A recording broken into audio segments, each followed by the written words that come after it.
Welcome to Agency for Agents, a podcast for real estate team leaders and independent brokerage owners looking to maximize profits, effectiveness, and gain freedom for their team and business. Your hosts, Christine Andreasen and Aaron Hendon, have been running one of the most successful real estate teams in the Seattle area for more than 8 years. They know building a winning team means finding ways to empower, nurture, train, and develop individual agents to discover their own power, their own agency. On the podcast, Christine and Aaron interview thought leaders in real estate and personal growth to help you impact both your performance and your teams. We know it takes a lot, and leaders and brokers that crack that code reap the rewards of success greater than any they could ever achieve on their own. All right, this week we have Nadia Anac. Now, Nadia is dynamite. She is just started her brokerage over the last couple of years, and she went from 12 to 35 people in a year, agents in a year. She's got both 100% a model and a partner model, a 60-40 team model. So she's got both for us to talk about. And given her growth and an opportunity to really work with someone who's really walked the walk and started something really special, this is a really great podcast. She's a military spouse, lives in Florida. Great opportunity for us to learn about what it takes to have a team just really grow and be nurtured. We really are welcoming Nadia on the podcast. Thank you. I'm super excited to be here, and hopefully I can give somebody some little nugget that they can incorporate.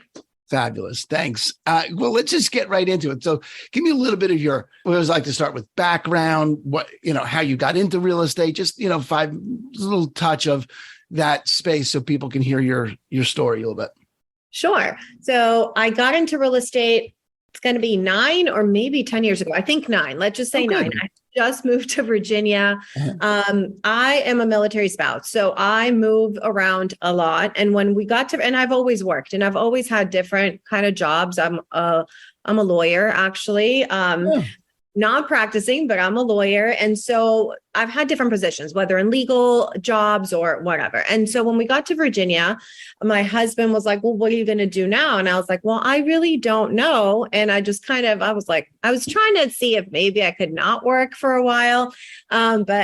But I was used to working. And so he's like, well, what about real estate? You could use your legal background. You like people and you're super nosy, so you can go look at people's houses. I was like, oh yeah, that's great. So, wait, I just want to make sure your husband said you were super nosy and that went well. Yes, it did. Okay. I am. It's true. I love to know how people live. I love to know why people are the way they are. And so it's like, perfect. I get to get a glimpse. Yes, that went over well. But so I ended up getting my license and going to a brokerage that was literally down the street from where I had just moved to. So for convenience sake. And so I went there. It had lots of great education, but it was a very traditional brokerage, as in, I would be an agent the whole entire time I was there. I knew I was going to move at some point. And so before I moved, I switched brokerages to a brokerage that was newer, that was, brand new kind of. And they operated on a team, like a big team concept. And so since I'd always been a solo agent, I wanted to know what that was like. So I went there, really liked it. But then of course, my husband got orders and we moved to Tampa. When we moved here, that same company wasn't in Florida. So I just ended up going to a really big brokerage and joining a team thinking it was going to be the same kind of concept. Right. But it wasn't. And so then after a while, I was like, well, this is not working out. And as luck would have it, the brokerage that I had been with in Virginia, they were opening an office in Florida. And so I joined them as an independent agent and just, worked here in Tampa. I was the only agent here. And after, I don't want to say 2 years, it had been 2 years, COVID hit. Right. COVID hit and it was supposed to be my best year in real estate. 2020 was going to be my year. But what I realized during COVID, even though I did really well during COVID, was that if I wasn't working, I wouldn't have anything. I wouldn't have a closing. So when I was an agent, I always considered myself a business owner. Like I set my own rules, I lead generate, I do everything myself. So I'm a business owner. But what I realized then during COVID was really that I just had a very flexible job. Mm-hmm. And so I decided I had to multiply myself. So I had to have little Nadias everywhere. And the only way I was be able to do that is if I started a team. So nice. I started a team, but with the idea that I was going to open up a brokerage. So I kind of incubated my team in the brokerage that I was at. And then, when the paperwork went through, and it took the state of Florida many, many months, when it went through, we all switched over to our brokerage. So to your brokerage. To my brokerage. Yeah. Isn't that great? So perfect. Fabulous. And so tell me about that. So that's how many agents you got, and when you started, how many did you have, and how many you have now? And talk to me a little bit.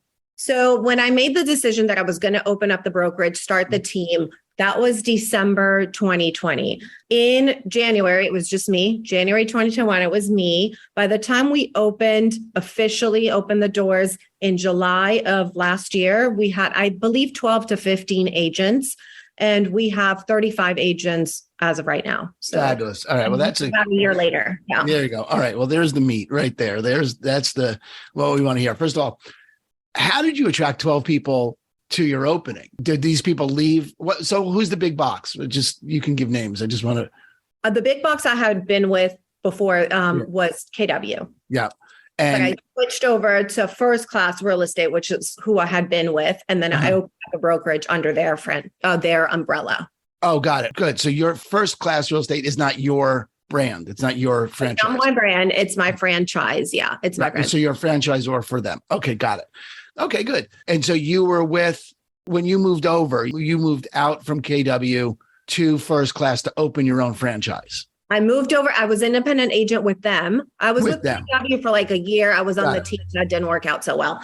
And then, then I went to First Class, was an independent agent, and I incubated from First Class from my broker, and who didn't happen to be in my area. And then I opened.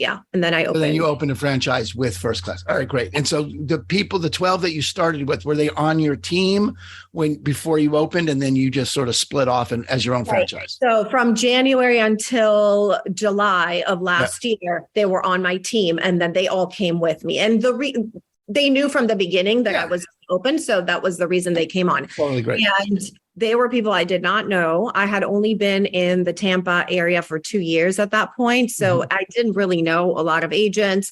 One entire year, I worked basically remotely. So there weren't any events or any opportunities to really meet a lot of agents. So I met a lot of my agents through online, specifically Indeed.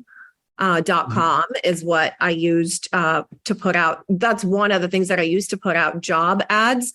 And then I made it my full-time job from January until March to interview agents. So I let my production go those 3 months because I knew that my goal was really to multiply. Great. And if I was still taking care of my clients, it wasn't going to work. So all of my clients from the very beginning, I gave them to my team members. And that's how we run it today. Great. Great. Let's talk about that. So was there a difference in the splits when you were a team leader versus now a broker owner? There were difference, not really in the splits, but the differences now are in the fees that the agents pay. So when I was with the brokerage incubating in there, I had to pay fees for every agent that I brought on and for every closing. So that was a set amount that was set by that broker. So now as the owner, I set the amount for the transaction fees, the onboarding fee, the monthly agent tech fee that we have, those kind of things. Great. Okay. All right. Well, at the very beginning, it was very generous because I didn't know the value that I had and what I was going to bring. But now I know what I'm doing and that what I'm doing is working. So, It's so good, Nadia. So I interview a lot of broker owners, team leaders, and it is really one of those lines that we have to discover for ourselves is what is the value and how do you communicate that value to an agent to get them to move, right? I mean, it's one thing to get a brand new agent out of school, but then to have someone make the leap. So talk to me about what it is that, you went from 12 to 35. What did you learn in that? What were you charging? What do you charge now? What do the agents get? Talk about the splits. Let's get into the details. Sure. So we have actually two models that you can come in under. One is the commission split model, and the other one is what we call so that one we call the partner model, and the other model is called the entrepreneur. That's the 100%. So for the partner model, it is run just like a big team. It's on a commission split. So every agent let me break it down. Every agent pays a monthly agent fee. Right now, it's $100 a month. That includes their CRM, their website, their marketing materials, business cards. If you are a partner, you get business cards for life as part of the partner model. When you say CRM, what's the CRM you're using? KV Core. We use KV Core. Yeah. Okay. And any other marketing thing that we use, everything is included in the partner model. The partner model also includes professional listing photography, because I don't want agents to go take cell phone pictures of their listings because they want to save money. Sign removal, signpost installation, a transaction coordinator. On the partner model, you get that automatically. And then a listing coordinator who inputs your listings into MLS and then updates it when it goes under contract, those kind of things. Excellent. And the partner model, what's the splits? So if you are a newer agent, so if you've done less than $2 million in production, it's 60-40. When you get to 3 million, 60 to the agent, 40 to us. And when you get to 3 million in close production with us, then we renegotiate your personal split. So that is for anything personal. And then team leads is 50-50 always. Right. And when you say team leads, so what's your spend, or I don't need to know the dollars, but about how many leads? You just pump them into a pond? Do they get them individually? How do the agents get the leads? So that has been something that we haven't perfected at all. So the way that it happens now is the leads come into me and I distribute them. We tried the pond, but we set up rules and then nobody was doing the rules of the pond in KV Core. So, and I just needed people to answer the phone. So the way that it happens right now, and hopefully we'll come up with a better solution, is the leads come into me, whether they are from whether they come from my direct marketing, my website, Ojo or OpCity, or those sources that we use. They come to me and I distribute them to the team. In order to get a team lead, there's certain things you need to be able to, first of all, you have to not be past due on any monthly invoices. You have to have gone through our training. You have to have done, if you're a newer agent, a CMA and a mock offer, at least, in order to be able to receive the team leads. Great. And then do you turn them off if they're not? Do you have team meetings? Do you have anything else in the partner model that they have to? Well, first of all, do you have team meetings? We do. Partners? And how often? We have them every Wednesday. So every week we have a team meeting, but we also have Monday afternoons, we have a new agent huddle. So that is for anyone who is new to the industry, has been with us less than 60 days. And it's like, it goes on a rotating basis. So one week we'll talk about buyer leads. The other, we'll talk about how to do internet leads. The other, how to answer those, buyer consultations, listing, all those things. So it rotates. Tuesdays, we have Power Hour in the mornings. It's Tuesdays at 10 o'clock. And it's kind of like a check-in accountability. We do it on Zoom, Google Meet, and we talk about our wins for the week and a lesson that we've learned. So we go around the room. And then depending on what comes up in those conversations, we'll delve a little bit deeper into that. Wednesdays are our team trainings.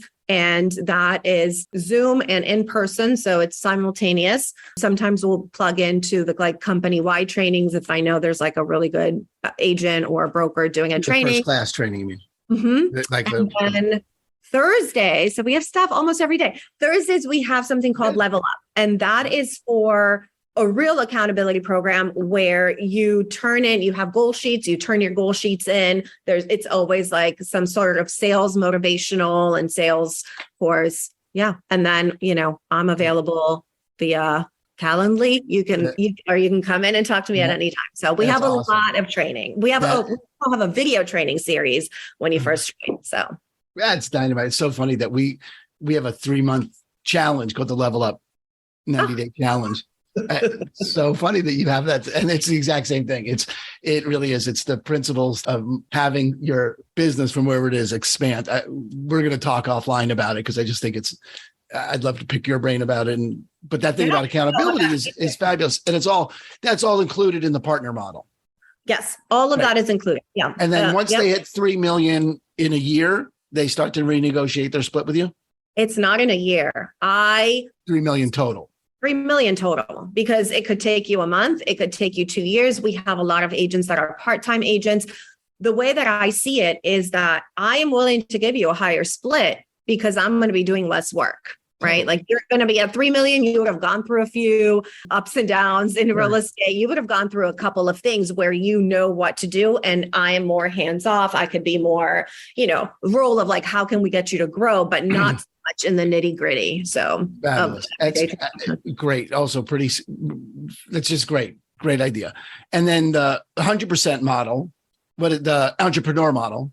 So entrepreneur model is our 100% model. So that one is you do pay the monthly agent fee like everybody else. And I forgot to mention that also gives you access to our office. We are in a shared co-working space, which I would say if you're a team leader, if you're a broker, it's great because the rent is minimal compared to everything that you get. And so our agents are able to use all of the common spaces. And so it's great for meetings, for them coming to meet their own clients, for them coming to take classes, even online. So anyway. Like a Regis or something. Yeah, something like that. Yeah. And what else? And so it's the monthly fee, and then they pay a transaction fee based on the amount closed. So if it's $0 to $500,000, it's a $495 transaction fee. If it's 501 to $1 million, it's $1,000. Anything over $1 million, it's $3,000. Now, we also charge $40 E&O insurance on both models for every closing. And then on the partner model, there is a transaction fee of $295. It's $295 right now. On that end, there's no transaction fee. When you're an entrepreneur, you can also pay to have our transaction coordinator. If you want us to install the signs, and we do that a la carte. So everything is kind of a la carte with the entrepreneur model. Great. And so what's the advantage to your franchise, to having 100% agents, to having the entrepreneur model in there? Why would you do that? The advantage to me is that it is hands off, a lot of hands off on my end. It's producing agents. It's agents who produce or agents who want to have a team and are building a team. So for me. So a producing agent gets a team. Mm-hmm. Are the agents on that team contribute? I just don't see how they're contributing to your bottom line. How do you make any money off it? Well, it's not, obviously, we make more when you are a partner agent. Totally, obviously. 100%.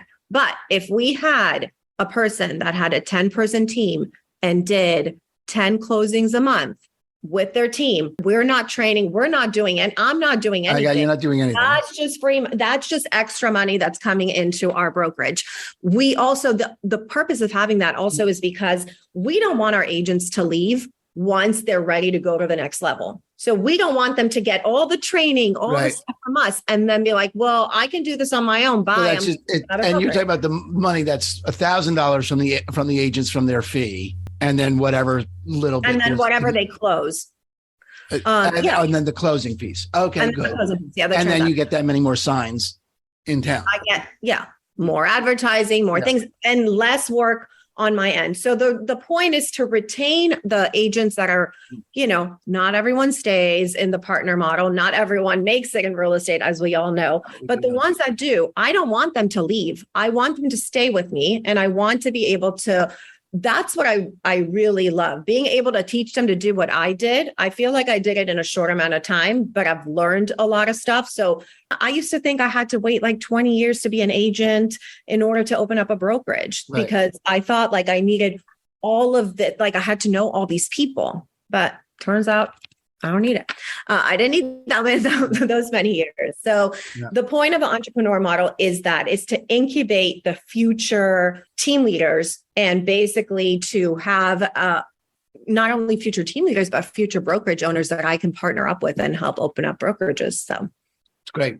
Yeah. And then they get to franchise out from you.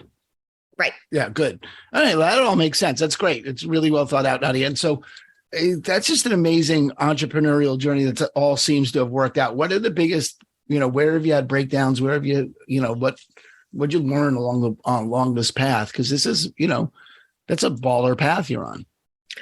I think the biggest has to be with help, like hiring staff. That has been probably the biggest challenge I've faced because I am I love systems. I love a good checklist and I have checklists for everything and systems. And I feel like I'm so organized, or I try to be so organized when it comes to that. And I feel like I'm so clear in my expectations and instructions, but maybe I'm not.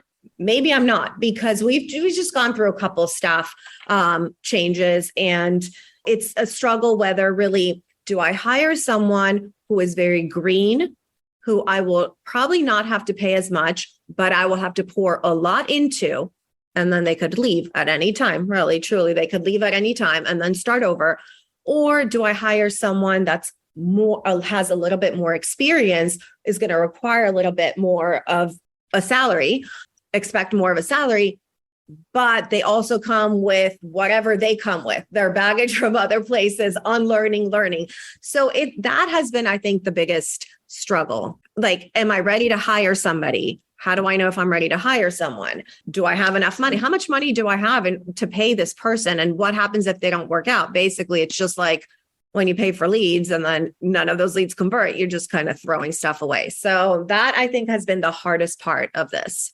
Yeah, very good. All right. Well, that's again, super common. That's always the big question is, that's why the saying good help is hard to find exists, because good help is hard to find, and to know the right person and to find the right fit and to keep that staff around is, I know we just got he was a, what do you call it? KW. Who are the people that train the agents? Productivity coach. Oh, productivity coach. Yeah, he was a productivity coach for KW for a long time. And he came over to our team, and he's just a godsend. He's just so good with the team. And, you find people like that and you're like, don't leave me. I know. What can I do? Exactly. What do I need to do? So it is always the big question for people. And then if you were going to, someone comes to you and they say, listen, I love your path. I love what you built. Where should I start? Where should I start in terms of building my team, attracting other agents? Where do people start? I think really starts in you making the decision to do it, because I made that decision before. All of 2020, I was toying around with it. Like, I should get a team. But I was like, I don't know what to do. Where am I going to find people? I don't know anybody who's going to want to join my team. Like, I'm brand new. There's a million brokerages, right? But when I made the decision, I was like, I made the decision. I'm going to do it no matter what. And so I think number one, it starts with really making the decision that you're going to do it because you want to get out of production. I feel like you have to know that you need to get out of production as quickly as possible in order to be able to grow the team and do all of the other things that it entails. I cannot imagine showing property while doing everything that I'm doing. Like, it would just drive me insane. And the whole reason I started this was so that I would have more time on the weekends with my family and have, be home every single night for dinner, which happens now. So I think that's the number one thing. But really, when you're starting to build a team and you are recruiting, I don't know, for lack of a better word, is that you also don't know, at least I didn't know who was going to be good and who wasn't going to be good. Some people who came in and I thought they were going to be superstars, they weren't. And then other people came in and surprised me. So you have to, it's the onboarding process of new agents, I think, is constant, because you also have to learn not to get too emotionally attached to like your first group that comes in with you, because those people are not going to be the same group that's going to be there a year later. And so I think if you, I don't want to sound like harsh, but you can love people, and I love everyone on my team, but I always know that there's a possibility that they're going to leave me. They're not going to stay with me forever. And so I am not building my business relying on certain people. I can't. So you can't rely when you're going to do this, you're going to be a team leader. It's not really the person. You have to have the processes, the culture, the everything in place so that anyone can come in, basically anyone can come in and do it. And people they'll rotate in, they'll come out, they'll leave, they'll come back. So yeah, that's great. It's really great advice. And everything that you're saying resonates with all the other, it's a through thread through the conversations from team leaders, is just that world of, look, you got to figure it out in your market. You got to be committed, but not attached. Who you're hiring, committed to them, but if they're not going to make it, they're not going to make it, Yeah, there's only so much, I think we all probably do this, and especially at the beginning, like you really want it more for them and you know what's possible, but you just can't force them make them do it. That's right.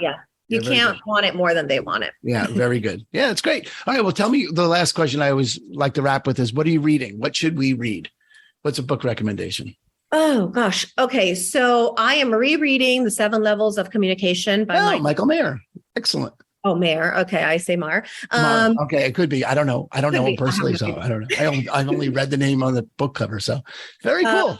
Yeah, we're doing a book club discussion in a couple of weeks. So I'm just rereading it. And then I'm reading another book that's called We've Got Mojo, but I don't know if it's a published book. I went to this, I think it is. I went to this conference, and this gentleman, Dr. Raul Dejoux, he's an entrepreneur. He basically is mentoring me and a couple of other people. He's not in the real estate field at all, but he wrote this book, and it's about he calls it about his 10 BFFs who are business people, and kind of like their story, what worked for them, the mojo, like why they have mojo and the type of mojo that they have that has gotten them through and successfully. So I'm also reading that. That's excellent. I know we can look for that. Okay.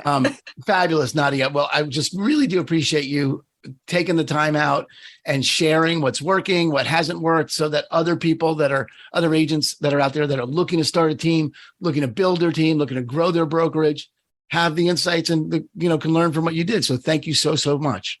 Thank you. Thank you so much for having me. And I hope really that it was helpful. And I'm kind of glad to hear that you say like some of the things I'm saying resonate, because sometimes when you're doing this, you're just in a zone, you're not, and you have no idea. I put blinders on. I have no idea. That's literally why I made the podcast, because we have a team out here, and I'm constantly thinking, is this the right way to do this? Right. Do we have the right splits? Maybe if we had different splits, maybe we're not. I should talk to other agents. And I thought, well, there's probably other agents that have that exact experience. So that's exactly why we do this. So perfect. Yeah, I love being on. Thank you. Thank you. Thank you for tuning in to another episode of the Abundant Life Podcast, brought to you by Christine & Company and eXp Realty, the global online brokerage powered by top agents and cutting-edge technology. If you liked what you heard, consider subscribing wherever you listen to podcasts. Your hosts have been award-winning brokers Christine Andreasen and Aaron Hendon. For more on them, visit christineandcompany.com.